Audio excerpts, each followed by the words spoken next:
오늘은 권위에 대한 주제로 말씀을 전하려고 합니다.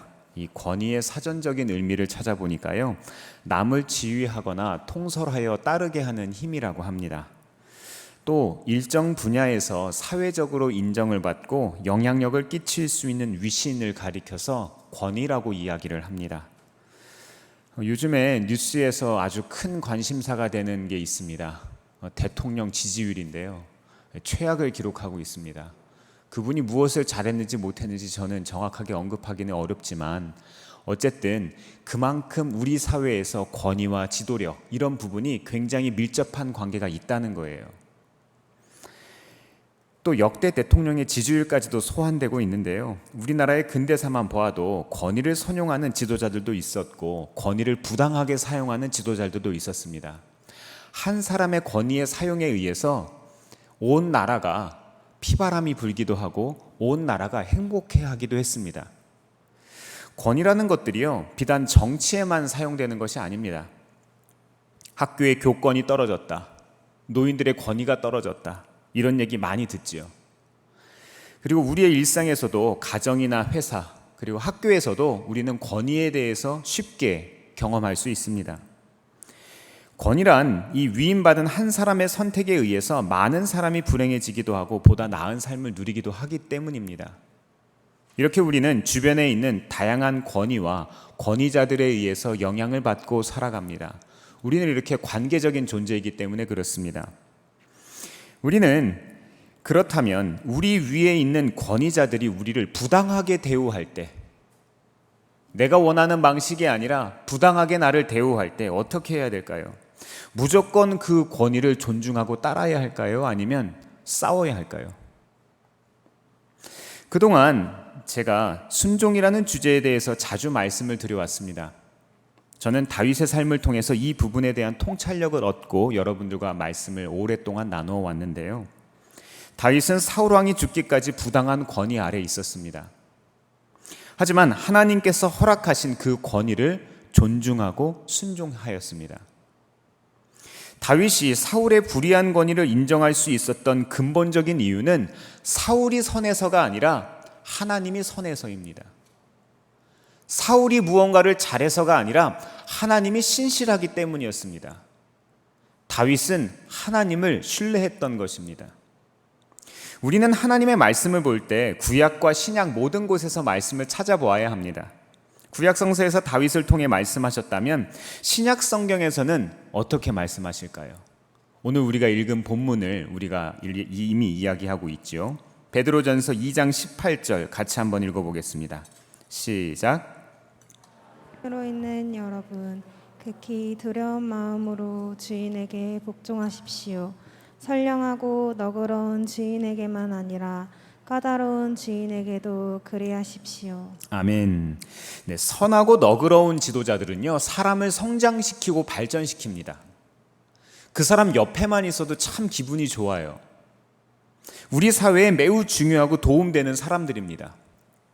하지만 베드로는요, 선하고 너그러운 사람들만 말하지 않고 여기서 어떤 사람들을 말하고 있습니까? 까다로운 사람들을 이야기합니다.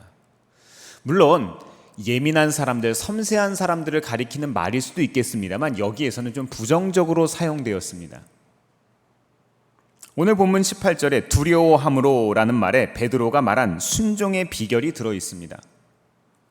다시 말씀드리지만 참된 존중은 마음에서 시작되고요, 그리고 하나님을 경외함에서 흘러나오게 됩니다. 많은 사람들은 권위자의 자격에 대해서 이렇게 말합니다. 자격이 있어야 내가 따를 거야. 내가 당신을 존중하고 따를 수 있으려면 당신이 먼저 내 존경심을 얻어야 해. 이렇게 이야기합니다.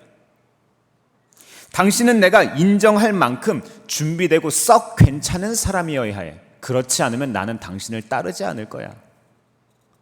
우리는 권위자의 자격에 대해서 이야기합니다. 그러나 이사야 11장 3절 말씀에 따르면 하나님을 경외하는 사람은 눈에 보이는 대로나 귀에 들리는 대로 판단하지 않고 오직 의로운 판단으로 행동합니다. 이것은 무슨 얘기인가 하면 하나님의 말씀에 기록된 대로 행동한다는 거예요. 우리는 내 마음과 생각에 따라서 우리가 행동하는 것이 아니라 하나님의 말씀이 우리의 삶의 기준이 되어야 한다는 것을 이야기합니다. 따라서 마음으로 하나님을 경외하는 사람이라면 우리에게 권위를 가지고 있는 권위자들, 이 사람들에게 이렇게 말해야 합니다. 저는 하나님께서 부여하신 권위가 당신에게 있는 줄 압니다. 그래서 저는 당신을 존중하고 따릅니다. 당신은 무언가 더 노력하거나 최선을 다할 필요가 있는 것이 아니라 있는 그 자체로 저의 존중을 받을 가치가 있습니다. 이상하죠? 너무 나약한 것 같습니다. 너무 어려운 것 같아요. 이렇게 살아가는 것이 참 부당한 것 같아요. 베드로전서 2장 18절 말씀의 끝부분을 보면 순종하되 선하고 관용하는 자들에게만 아니라 또한 까다로운 자들에게 그리하라 이렇게 말하고 있습니다. 까다로운 사람들. 이 까다롭다는 단어를 주목할 필요가 있는데요. 이 단어의 뜻을 헬라어 사전으로 찾아보니까요. 스콜리오라고 하는 말입니다. 이 뜻이 삐뚤어지다, 괴팍하다, 악하다, 불공평하다, 주제넘다 이런 해석이 됩니다. 이 밖에 까다로운 자들에 대해서 또 다른 번역본들을 살펴보면요, 포악하거나 부당한 지도자들, 터무니없는 이들 이렇게 이야기합니다. 이쯤에서 우리는 스스로 질문해 봐야 합니다. 하나님은 하나님의 자녀를 괴롭히는 사람들에게 왜 순종하라고 하실까요?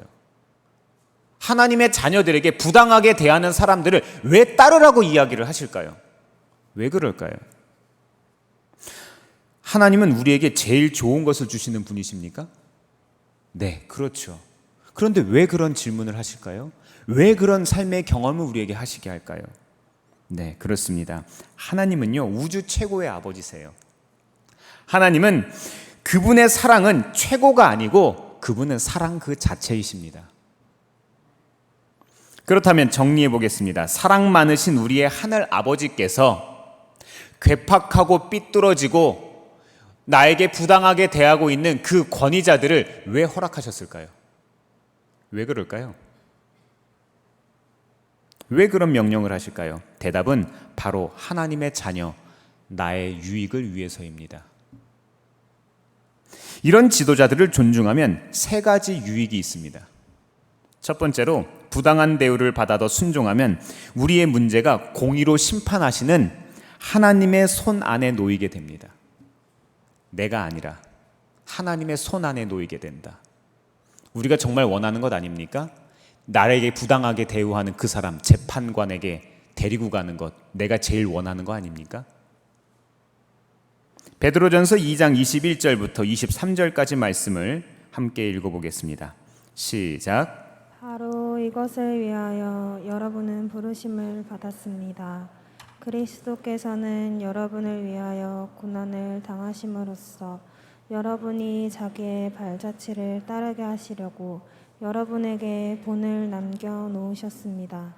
그는 죄를 지으신 일이 없고 그의 입에서는 아무런 거짓도 찾아볼 수 없었습니다. 그는 모욕을 당하셨으나 모욕으로 갚지 않으시고 고난을 당하셨으나 위협하지 않으시고 정의롭게 심판하시는 이에게 다 맡기셨습니다. 아멘. 우리 힘으로 나서면요, 우리가 앞으로 나가면 하나님께서는 뒤로 물러서실 수밖에 없어요. 왜냐하면 하나님이 우리에게 무엇을 주셨죠? 스스로 생각하고 판단하고 살아갈 수 있는 자유의지를 주셨어요. 그렇기 때문에 우리가 무언가를 행동하면 하나님께서 일하실 수 없습니다. 우리가 뒤로 물러서면 하나님께서 일하십니다. 이런 영적인 법칙에 대해서 우리는 이해해야 합니다.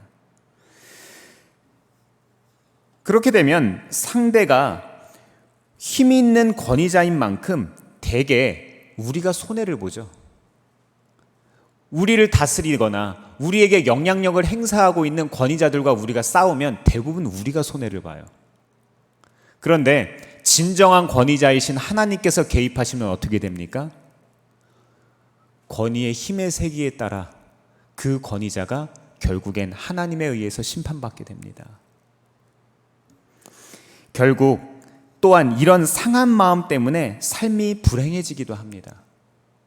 사람들이요, 투쟁하고 싸우고 이렇게 노력하시는 분들 참 어떻게 보면 이 사회에 꼭 필요한 일들을 하는 것 같고요. 그리고 마땅히 그래야 할 것만 같습니다. 그런데 오랫동안 그런 일들을 하시는 분들의 얼굴과 삶을 보면은요, 평안해 보이지 않습니다. 제가 굉장히 좋아하는 정치인이 한 분이 계시는데요. 그분의 얼굴이요, 참 요즘 안타깝습니다. 최근 10년 동안의 그분의 얼굴을 제가 사진을 이렇게 찾아봤거든요. 얼굴에 낯빛이 달라지고 있어요. 그분이 정치에 입문하신 게 오래되지 않았는데 얼굴이 점점 달라집니다. 미간에 인상이 생기고요. 얼굴에 웃음의 주름이 사라지고 다른 부분에, 인상 쓰는 부분에 주름이 계속 생기더라고요. 그 사람의 생각하고 있고 그 사람이 바라보고 있는 것에 따라서 그 사람의 마음과 그 사람의 삶이 결정되어집니다. 결국엔 내가 품은 그 상한 마음 때문에 결국엔 나의 삶 전체가 불행해집니다. 둘째로 베드로는 우리가 부당한 대우를 존중과 축복으로 갚으면 다음과 같은 일이 벌어진다고 말합니다. 베드로전서 3장 9절 말씀 제가 읽어드리겠습니다. 악을 악으로 갚거나 모욕을 모욕으로 갚지 말고 복을 빌어주십시오. 여러분으로 하여금 복을 상속받게 하시려고 하나님께서 여러분을 부르셨습니다. 아멘. 무엇하라고요? 복을 받게 하시려고. 이해가 되지 않죠? 어떻게 우리에게 이게 복이 되지? 어떻게 이게 우리의 삶에 유익이 되지? 우리는 부당한 대우에 바르게 대처해 내게 불친절한 사람들을 존중하도록 부름받았습니다. 왜 우리는 이 일로 부름받았을까요? 복을 받기 위해서. 복을 받기 위해서. 그러므로 이제부터는 특히나 권위 있는 사람들에게 부당 대우를 당하면 오히려 기뻐하셔도 좋습니다. 하나님이 진행하시는 보상의 준비 단계이기 때문입니다. 미국의 엘 브라이스라는 목사님과 한 성도에 관한 이야기를 좀 전해드리려고 합니다. 이 목사님께서 우리와 같은 이 베드로전서를 본문으로 말씀을 전하셨는데요. 그런데 이 목사님께서 주일 설교를 마치자 한 성도님이 급하게 와서 상담을 요청하는 겁니다. 목사님, 저는 아주 큰 보험회사 간부입니다. 그런데 몇 년째 열심히 일해서 부사장 후보 1순위가 되었습니다. 제가 다음번 부사장이 되는 것은 온 회사 사람들이 다 알아요. 그런데 진급이 누락되었습니다. 목사님이 그런 거예요. 뭐 때문에 그러신 거예요? 그 사람은 백인이고 저는 흑인이었어요. 이것은 명백한 인종차별입니다. 저는 모든 자료를 다 가지고 있어요. 제가 반드시 진급 대상자 1이라는 것, 1순위라는 것들을 증명해낼 수도 있고 그 사람이 아니라는 것도 증명해낼 수 있어요. 그런데 오늘 목사님이 하신 설교 때문에 다 망쳤습니다. 이번 주에 법적 절차에 들어가려고 소송을 준비 중이었는데 목사님이 설교에서 그렇게 하지 말라고 하셨잖아요. 목사님이 물어봤습니다. 성도님, 하나님의 방식대로 하고 싶으세요? 아니면 성도님이 원하는 방식대로 하고 싶으세요? 그분은 망설임 없이 대답했습니다. 목사님, 저는 하나님을 사랑합니다. 저는 하나님의 방법을 선택하고 싶어요. 목사님, 기도해 주세요. 그래서 이 목사님과 이 성도님은 같이 기도하고 헤어졌습니다. 이튿날 아침 이 성도는 출근해서 본인 대신 승진한 동료를 가장 먼저 축하해주고 존중해주기로 결정합니다. 그래서 그 사람에게 가서 악수를 청합니다. 그리고 그 사람을 진정으로 축하해줍니다. 상대방이 얼마나 불편했는지 상상이 될 겁니다. 왜냐하면 그 사람도 알고 있거든요. 내가 그 대상자가 아니라는 거. 그리고 온 회사 사람들이 다 알았을 거예요. 그 사람이 아니라는 거. 그 일이 지난 후 몇 주가 되도록 아무 일이 없었습니다. 사실 대부분 그렇습니다. 하나님의 때와 방식은요, 우리가 원하는 때와 방식으로 오지 않습니다. 상황이 이렇게 되었지만 이 성도님은 자기가 당한 억울한 일에 더 이상 연연해하지 않았습니다. 여전히 자기가 잘하고 있던 것을 열심히 했습니다. 여전히 자기가 최선을 다하고 있던 것을 다른 사람들을 기쁘게 하기 위해서 열심히 했습니다. 이분은 존중의 길을 택했습니다. 그리고 계속해서 맡은 일을 성실히 감당했습니다. 그러던 어느 하루 굉장히 큰 국제보험사에서 전화 연락이 한 통 왔습니다. 그간 우리는 당신이 우리 회사와 지금 당신의 회사 양쪽에 계약을 하고 있는 고객들을 어떻게 관리하고 있는지 오랫동안 지켜봤습니다. 그리고 당신이 어떻게 그 고객들을 응대하고 고객들을 위해서 일하는지를 보아왔습니다. 우리 회사는 당신과 계약하고 싶습니다. 스카웃 제의가 들어온 거예요. 근데 이분은 자기 회사에 엄청난 애착을 갖고 있던 분이었기 때문에 저는 관심 없습니다. 괜찮습니다. 이렇게 이야기했어요. 그랬더니 이분들이 이렇게 얘기하는 거예요. 최고의 대우를 보장하겠습니다. 회사만 옮겨주세요. 하지만 상대방 회사에서 물러서지 않고 계속해서 부탁하기 때문에 이분께서 한 번만 점심 식사를 같이 하자고 해서 그냥 한 번 얼굴 보고 이제 정중하게 사양하려고, 이제 얼굴을 보고 사양하려고 약속을 잡았습니다. 그리고 마침내 이 약속 날짜가 거의 다가왔습니다. 이 성도와 상대편 사람들은 인사를 주고받고 음식도 주문했어요. 식사가 마치기 전 상대방 보험회사 간부가 말을 꺼냅니다. 우리 회사에 원하시는 연봉 액수를 아내분과 한번 상의해 보시고 말씀해 주세요. 일주일 뒤에 여기서 만나서 다시 얘기해 보면 어떠시겠어요? 이 성도가 집으로 갔습니다. 이 사람은요, 지금 벌어진 일을 별로 심각하게 여기지 않았어요. 왜냐하면 다니고 있던 회사 계속 다니려고 생각했으니까요. 너무 애착이 강하니까. 그래서 아내에게 자기가 받은 제안에 대해서 잊어먹고 생각도 안 하고 있다가 내일 가야 하는데 오늘 생각이 나서 얘기를 한 겁니다. 직장을 정말로 옮기고 싶지 않으니 그 사람들 말대로 연봉을 정하되 터무니없는 금액을 높이 불러서 그 사람들을 포기하게 하자, 이렇게 생각한 겁니다. 그래서 지금 연봉의 3배를 적어내자, 이렇게 얘기를 했습니다. 잠시 생각해 볼 게 있는데요. 이분이 지금 이미 고위직 간부입니다. 이미 상당히 많은 연봉을 받고 있는 사람이에요. 여기서 3배를 적는다는 것은요, 완전히 마음이 없다는 것을 이야기하는 거예요. 다음날 이 성도님은요, 점심 식사를 하러 갔습니다. 음식을 주문한 뒤에 이 상대편 보험회사 사람들과 대화를 나눕니다. 상대편 이 간부가 희망하는 연봉 액수를 정했냐고 물어보니까 이분이 정했다고 말하면서 금액을 적은 편지를 꺼내려고 하는 순간 그분들이 볼 필요 없습니다. 괜찮습니다. 저희가 먼저 저희의 제안을 보여드리죠 라고 하고 자기들의 제안서를 먼저 보여주는 겁니다. 그 사람이 내민 서류를 읽던 성도는요, 거의 기절할 뻔했어요. 4배가 적혀 있는 거예요. 연봉의 4배. 너무 놀라서 말하지를 못하고 가만히 있으니까 상대편 보험회사에서 위기를 느꼈습니다. 이 사람이 부족한가 보다. 우리가 제안의 액수가 부족한가 보다. 그래서 연봉을 더 상향하고 인센티브도 추가해서 모든 복지 조건도 추가해서 이 사람에게 제안을 했습니다. 결국 이 성도는요, 평정을 되찾고 말했습니다. 저는 그리스도인입니다. 이 제안을 가지고 집에 가서 아내와 함께 시간을 갖고 좀 기도하시게 도와주시겠어요? 네, 허락을 받고 그렇게 하기로 했습니다. 그리고 집에 가서 아내에게 모든 상황을 말하고 함께 기도하는데 하나님께서 마음에 그런 마음을 주시는 거예요. 내가 너의 억울함을 풀어주었다. 이거는 내가 주는 선물이야. 받아.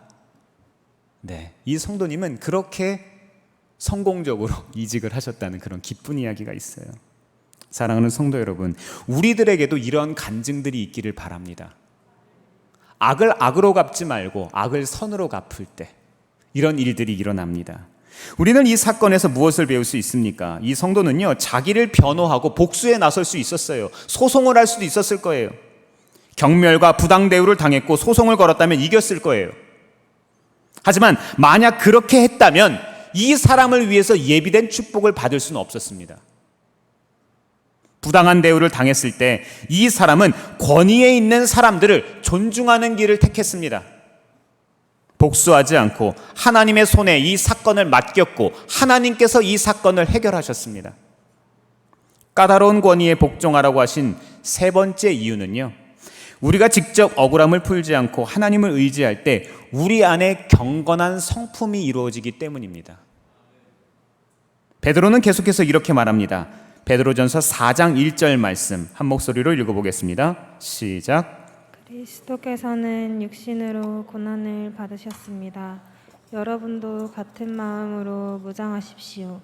육신으로 고난을 받은 사람은 이미 죄와 인연을 끊은 것입니다. 아멘. 아멘. 이 서신의 문맥으로 보면은요, 예수님께서 당하신 고난은 권위에 준하여 볼 때, 예수님이 어떤 분이신지에 준하여 볼 때 명백히 부당한 대우입니다. 사랑하는 성도 여러분, 권위자로부터 억울한 일을 당할 때 우리는 예수님을 생각해야 돼요. 우리가 예수님을 그렇게 억압했잖아요. 우리의 이웃이 예수님을 그렇게 억압했잖아요. 우리 모두가 예수님을 그렇게 힘들게 했잖아요. 우리는 예수님과 같은 마음으로 갑옷을 삼아야 합니다.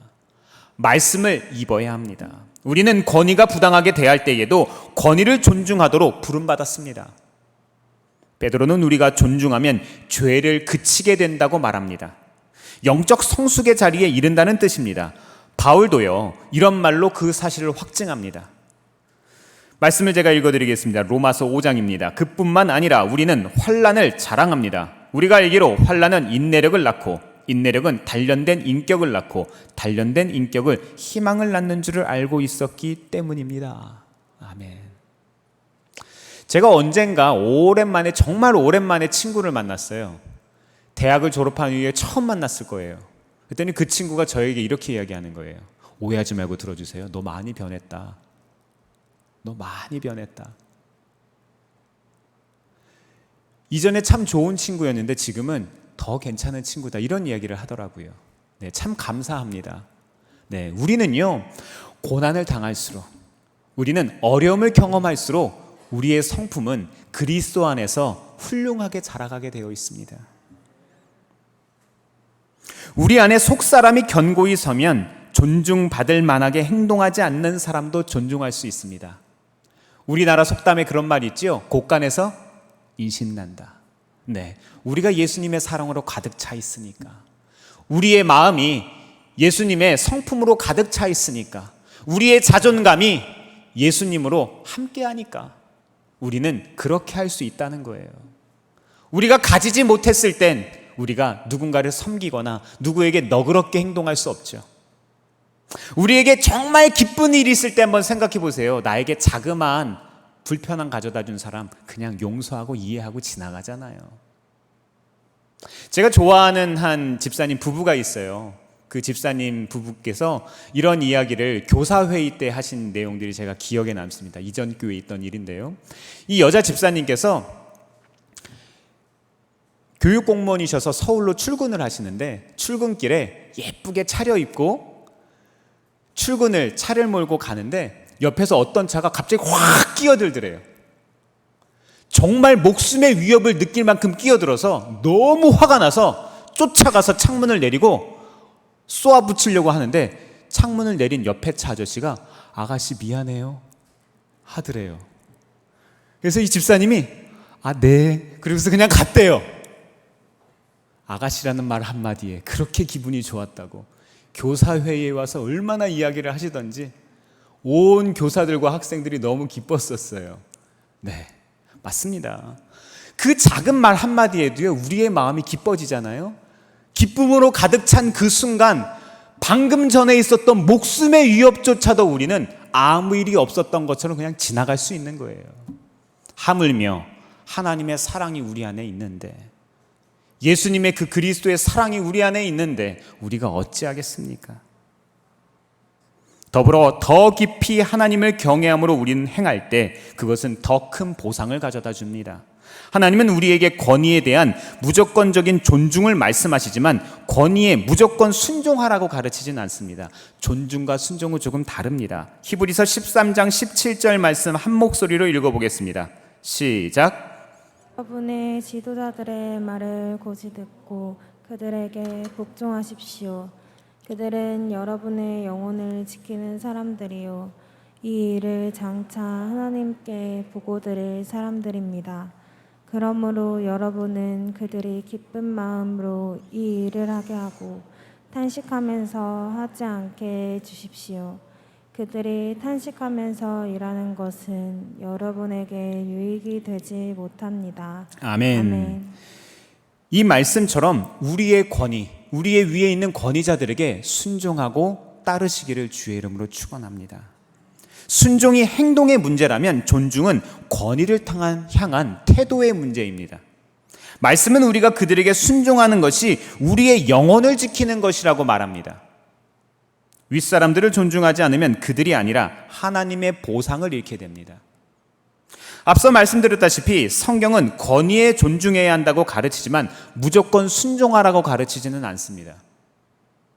성경이 권위에 순종하지 말라고 이야기한 예가 있습니다. 그것은 그 권위자들이 우리에게 죄를 지으라고 요구할 때 그것에 대해서는 우리는 거절해야 하죠. 성경에 이런 예가 나오는데요. 다니엘서 말씀을 보면 바벨론 왕 느부갓네살은 법령을 만듭니다. 온 백성은 악기 소리가 들리면 이 왕이 만든 금신상에게 절하고 예배해야 합니다. 이 법령에는요, 이 법령을 어기는 사람들, 절을 하지 않는 사람들이 받을 처벌도 적혀 있습니다. 용광로 같은 풀무불에 던져지게 되어 있었습니다. 당시 그 나라엔 우리가 잘 아는 다니엘의 친구 사드락과 메삭과 아벳느고가 있었습니다. 이들은 아주 재능이 뛰어나고 지혜로워서 왕이 아꼈습니다. 그러나 이 사람들은 하나님을 경외하는 사람들, 왕을 인정하고 존중했지만 그보다 하나님을 경외하는 사람들이었습니다. 이 사람들은 왕의 법령은 하나님이 모세에게 주셔서 토라에 기록된 이계명, 이 이계명을 어기는 일이었기 때문에 그럴 수가 없었습니다. 새 청년은 왕의 법령에 순종하지 않았고 이들의 불순종이 결국 왕에게 알려지게 되었습니다. 화가 난 왕은 이 세 사람을 불러다 신문합니다. 그러자 이들은 이렇게 대답합니다. 다니엘 3장 16절에서 18절 말씀 같이 한번 읽어보겠습니다. 시작. 사드락과 메삭과 아벳느고가 왕에게 대답하여 아뢰었다. 굽어 살펴 주십시오. 이 일을 두고서는 우리가 임금님께 대답할 필요가 없는 줄 압니다. 불 속에 던져져도 임금님, 우리를 지키시는 하나님이 우리를 활활 타는 화덕 속에서 구해주시고 임금님의 손에서도 구해주실 것입니다. 비록 그렇게 되지 않더라도 우리는 임금님의 신들은 섬기지도 않고 임금님이 세우신 금 심상에게 절을 하지도 않을 것입니다. 굽어 살펴 주십시오. 아멘. 여기에서 우리가 잘 아는 그 구절이죠. 그리 아니하실지라도. 네, 그 구절입니다. 사드락과 메삭과 아벳느고는 하나님과 왕을 존중했습니다. 무엇으로 알 수 있습니까? 첫째로 그들은 하나님을 경외하면서 죄를 거부합니다. 무서운 풀물 속에 던져질 줄 알면서도 그랬습니다. 두 번째로 이 사람들은 왕을 존중하면서 그 권위의 지위와 이것에 우리는 복종합니다. 이렇게 이야기합니다. 그리고 왕이 증오에 차서 말할 때에도 이 사람들은 화를 내거나 그거에 대해서 강력하게 말을 하는 것이 아니라 오히려 왕을 존중하고 편안하게 대화합니다. 왕을 미워하거나 조롱하지 않습니다. 기억하시기 바랍니다. 권위자의 명령에 불순종해야 할 때라도 권위는 존중해야 합니다. 이 세 친구들은 이 존중의 원리대로 살았습니다. 그러므로 그들의 보상은 크고 온전하였습니다. 물론 처음에는 그 보상이 보이지 않지요. 아무것도 없는 것 같습니다. 오히려 정말로 죽음의 고통 앞에, 죽음의 순간 앞에 서게 되었습니다. 다니엘 3장 23장 말씀을 보면 사드락과 메삭과 아벳느고는 이 세 사람은 묶인 채로 맹렬히 타는 화덕 속으로 떨어졌다 이렇게 말합니다. 분명히 떨어졌습니다. 우리의 삶 또한 반드시 이렇게 떨어질 겁니다. 하나님의 보상을 따라, 하나님의 믿음을 따라, 하나님의 약속의 말씀을 따라 살아갈 때 우리는 떨어집니다. 떨어지지 않는 게 아니에요. 떨어집니다. 오히려 큰 어려움을 만납니다. 하지만 우리는 결과를 압니다. 우리는 결과를 알아요. 그것이 전부가 아니라는 것도 압니다. 이 새 청년은 천국에서 온 큰 천사와 함께 풀무불 속을 걸으며 오히려 왕 앞에 아무 상함이 없이 나오게 됩니다. 틀림없이 결박된 채 던져졌으나 자유로이 활보했습니다. 마치 이 세상 속에 살아가는 그리스도인들의 모습을 이야기하는 것 같아요. 결박되었으나 아무것도 못하는 것 같지만 모든 것을 할 수 있습니다. 속박된 것 같지만 우리는 자유합니다. 밧줄은 불에 탔으나 그들의 옷은 그대로였습니다. 우리의 육신은 늙어가지만, 우리의 육신은 연약하지만 우리의 영혼을 건드릴 수 없습니다. 밖으로 나온 그들에게는 그슬린 냄새조차 나지 않았습니다. 그들의 보상은 밖으로 나온 뒤에 나타났습니다. 다니엘 3장 29절에서 30절 말씀 한번 읽어볼까요? 시작. 그러므로 내가 이제 조서를 내린다. 민족과 언어가 다른 뭇 백성은 사드락과 메삭과 아벳느고의 하나님을 두고서 경솔히 말하는 일이 없도록 하여라. 이 명령을 어겼다가는 그 몸이 조각날 것이며 집이 쓰레기 더미가 될 것이다. 이와 같이 자기를 믿는 사람을 구원할 수 있는 신은 다시 없을 것이다. 왕은 사드락과 메삭과 아벳느고를 바빌론 지방에서 번영을 누리면서 살게 하였다. 아멘. 이 세 친구는 높임을 받았습니다. 우리의 삶 또한 말씀을 따라 살 때 이런 높임을 받게 될 것입니다. 권위가 우리를 부당하게 대하더라도 그때 그들을 존중하면 우리에게 보상이 반드시 따릅니다. 앞서 말씀드린 보험회사 간부나 방금 읽은 이 세 명의 청년들처럼 말입니다. 이것은 영적인 법칙입니다. 하나님이 세우신 윗사람들을 존중하는 것은 곧 하나님을 존중하는 것이기 때문입니다. 예수님께서도 말씀하셨죠. 가이샤의 것은 가이샤에게, 하나님의 것은 하나님에게. 예수님께서도 그 권위를 존중하셨습니다. 그러면 하나님이 우리를 존중하십니다. 사랑하는 성도 여러분, 나에게 닥친 상황 너머, 이 상황 너머를 보고 이 영적 법칙에 초점을 맞추시기를 바랍니다. 문제보다 크신 주님을 바라보면 우리는 절대로 실망하지 않습니다. 사도 베드로는 말합니다. 또 너희가 열심히 선을 행하면 누가 너희를 해하리요. 세상 사람들은 말합니다. 선을 행하면 바보라고, 선을 행하면 안 된다고, 선을 행하면 맨날 손해본다고. 마음속 깊이 이 존중의 원리를 품고 살면 누가 우리를 해할 수 있겠습니까? 모든 부당 대우는 하나님께서 진행하시는 이 보상의 준비 단계입니다. 더욱이 우리 위의 권위가 그렇게 한다면 특히 더 그렇습니다. 우리가 기억할 것은 우리가 그 부당한 대우의 말씀대로만 대처할 때 가능하다는 것입니다. 다른 유의 방법은 우리에게 주신 적이 없습니다. 그동안 이 존중의 원리대로 행하셨습니까? 그래서 그동안 놓친 하나님의 보상이 얼마나 많았습니까? 이제 이 영적 가르침을 삶에 적용할 때입니다. 하나님은 우리가 왕 같은 제사장으로 살기를 원하십니다. 이번 한 주 믿음으로 살아가시기를 바랍니다.